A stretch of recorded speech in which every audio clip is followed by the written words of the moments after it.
خصوصی عدالت نے بانی چیئرمین پی ٹی آئی اور شاہ محمود قریشی کے خلاف سائفر کیس کے ان کیمرہ ٹرائل کی درخواست منظور کر لی ہے۔ سماعت کے دوران فیملی ممبران کو کمرہ عدالت میں رسائی دی جائے گی۔ آپ کو اہم خبر دیں اس حوالے سے، آپ کو بتائیں کہ سائفر کیس کا فیصلہ سنا دیا گیا ہے۔ خصوصی عدالت نے بانی چیئرمین پی ٹی آئی اور شاہ محمود قریشی کے خلاف سائفر کیس کے ان کیمرہ ٹرائل کی درخواست منظور کر لی۔ اسی پر مزید بات کرتے ہیں ادریس عباسی سے۔ جی ادریس، بتائے گا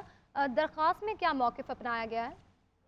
جی دیکھیں، آفیشیل سیکرٹ ایکٹ کی جو خصوصی عدالت ہے انہوں نے سائفر کیس میں ان کیمرہ کی جو پروسیکیوشن کی درخواست تھی وہ منظور کر لی ہے۔ درخواست پروسیکیوشن نے سیکشن 14A کے تحت جو ہے وہ دائر کی تھی، اور سائفر کیس کی اب جو آئندہ کل سماعت جو ہوگی وہ اب ان کیمرہ ہوگی۔ جج ابو الاسناد محمد ذوالقرنین جو ہیں انہوں نے وکلا کے دلائل مکمل ہونے پر فیصلہ محفوظ کیا تھا، اور فیصلہ سناتے ہوئے اب سماعت کو ان کیمرہ کرنے کے احکامات جو ہیں وہ جاری کیے ہیں، جبکہ فیملی ممبران کو دوران سماعت کمرہ عدالت میں رسائی دی جائے گی۔ یہ عدالت نے فیصلہ سناتے ہوئے کہا، انہوں نے کہا کہ صرف جو ملزمان ہیں بانی پی ٹی آئی اور شاہ محمود قریشی، ان کے فیملی ممبران اور ان کے جو وکلا ہیں اس کیس سے متعلق صرف وہ ہی کیس کو سن سکیں گے، جبکہ میڈیا اور جو اس کے علاوہ پبلک جن کو اجازت دی گئی تھی ان کی رسائی جو ہے وہ کل سے بند کر دی گئی ہے۔ اب کل صرف ملزمان کے وکلا اور چند فیملی ممبران جو ہیں وہ کیس کو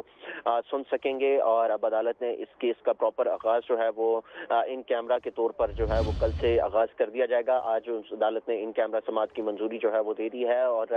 اس سے قبل اپنے ناظرین کو یہ بھی بتائیں کہ چونکہ اس کیس میں ملزمان پر فرد جرم عائد ہو چکی ہے اور اب پراپر کیس کا جو ٹرائل ہے وہ شروع ہوگا، اور اسی چکر میں جو ہے وہ پروسیکیوشن نے یہ 14A کی درخواست دی تھی، جس میں انہوں نے یہ موقف اختیار کیا تھا کہ سائفر کیس جو ہے وہ بڑا اہم کیس ہے، جس میں کچھ ایسی چیزیں ہیں جو پبلک نہیں کی جا سکتی۔ اس حوالے سے انہوں نے یہ استدعا کی تھی کہ سائفر کیس کے جو معاملہ ہے اس کو ان کیمرہ رکھا جائے، کیونکہ اس میں بڑے اہم پوائنٹس ہیں، بڑی اہم چیزیں ہیں جو دلائل کے دوران بتائی جائیں گی، لیکن وہ پبلک جو ہے اگر کی تو اس سے اسٹیٹ جو ہے اس اسٹیٹ پروٹوکول جو ہیں اس میں متاثر ہو سکتے ہیں، جس پر عدالت نے ان کی درخواست کو منظور کیا، اور اب عدالت نے اس کیس کا پراپر آغاز جو ہے وہ کل سے ٹرائل کا آغاز بھی ہوگا، اور دوسرا ان کیمرہ جو پروسیڈنگز ہیں اس میں کی جائیں گی۔ جی